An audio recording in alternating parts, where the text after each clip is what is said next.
বাংলায় নেই কর্মসংস্থান, কাজের খোঁজে ভিন রাজ্যে যেতে হচ্ছে বঙ্গবাসীকে। ওড়িশায় পরিযায়ী শ্রমিকদের হেনস্থার শিকার হতে হলেও রোজগারের জন্য যেতে হবে ওড়িশাতে, এমনটাই কিন্তু দাবি মুর্শিদাবাদের পরিযায়ী শ্রমিকদের।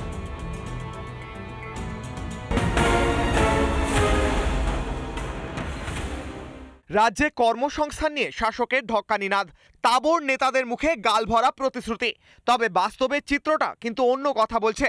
তাই ভোটের মুখে পেটের দায় ভিন রাজ্যে যাচ্ছে বাংলার পরিযায়ী শ্রমিকরা। প্রতি বছর মুর্শিদাবাদ জেলা থেকে প্রচুর পরিযায়ী শ্রমিক ভিন রাজ্যে কাজে যান। এরকমই মুর্শিদাবাদের শামশেরগঞ্জ থেকে বেশ কিছু পরিযায়ী শ্রমিক উড়িষ্যায় কাজে গিয়েছিলেন, সেখানে তাদেরকে হেনস্থা করা হয়েছে বলে অভিযোগ।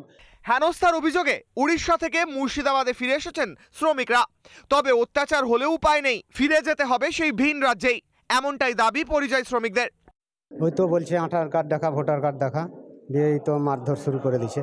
দেখাচ্ছি তারপরেও মারছে, তোরা বাংলাদেশি, তাই বলছে। এরপরে কি আপনারা ওখানে ফিরে যাবেন কাজ করতে? এখন তো আমাদের কোনো উপায় নেই। রাজ্য সরকার যদি আপনাদের জন্য ব্যবস্থা করে কাজের এই রাজ্যে, তাহলে কি এখানেই থেকে যাবেন? থেকে যাবো এখানে। পেটের ভাতও হচ্ছে না, তখন যেতে হচ্ছে বাধ্য। বাংলাতে তো মুখ্যমন্ত্রী বলছেন অনেক রকম কাজের সুবিধা করে দেওয়া হবে, সেই সমস্ত ফেসিলিটি, সেই সমস্ত সুযোগ সুবিধা কি পান বাংলায় থেকে? না, এখন তো কোনো সুবিধা কিছু পাইনি। রিপাবলিকের প্রশ্নে বেকায়দায় রাজ্যসভা তৃণমূল সাংসদ সামিরুল শেখ।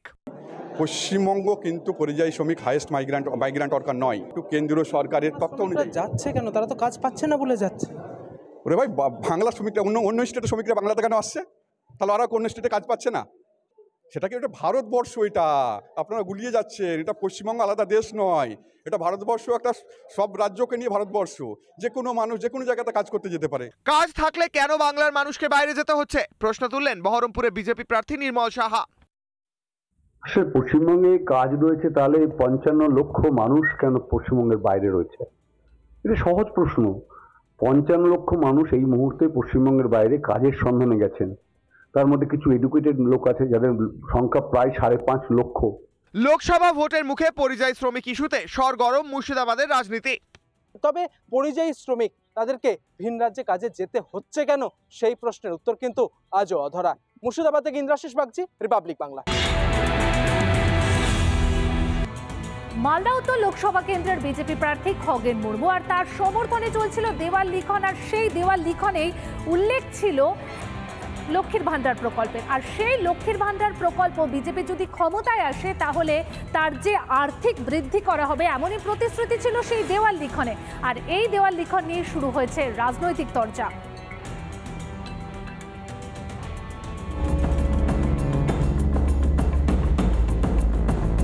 লক্ষ্মী ভান্ডার বিজেপির দেওয়াল লিখনে উঠে এসেছে যে রাজ্যে বিজেপি ক্ষমতা এলে লক্ষ্মী ভান্ডারে 3000 টাকা দেওয়া হবে এবং রীতিমতো পদ্মফুল চিহ্নে ভোট দিন। পুরাতন মালদা পৌরসভার 14 নম্বর ওয়ার্ডের ঘোষপাড়া এলাকায় দেখা গেল এমনই দেওয়াল লিখন। তৃণমূলের অভিযোগ, নির্বাচনের মুখে মানুষকে এভাবেই প্রভাবিত করার চেষ্টা করছে বিজেপি।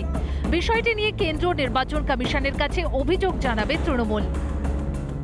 জুমলার সরকার, সেই সরকার শুধু মিথ্যা কথার উপর দিয়ে এই সরকার চলছে।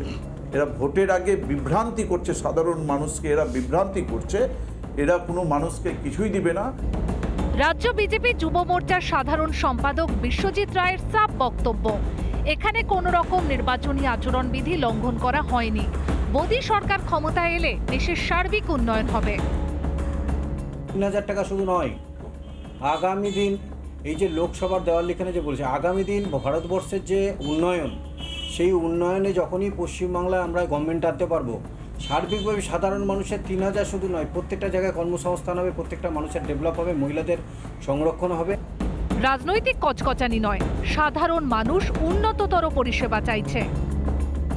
এখন তো সরকার 500 থেকে 1000 নাকি বাড়িয়ে শুনেছি, একবার সরকার পাল্টানো যাক না, দেখাই যাক, মানুষের কল্যাণে লাগে। সামনেই ভোট, আর ভোটকে কেন্দ্র করে মালদার উত্তাপ যে বাড়ছে তাই দেওয়াল লিখনে স্পষ্ট। দেওয়াল লিখনে বিজেপির প্রচারে এমনই এক ছবি কিন্তু উঠে এলো আমাদের ক্যামেরায়। এই নিয়ে শুরু হয়েছে রাজনৈতিক বিতর্ক। পুরাতন মালদার ঘোষপাড়া থেকে ক্যামেরায় সুশান্ত সরকারের সঙ্গে দীপঙ্কর গোস্বামী, রিপাবলিক বাংলা।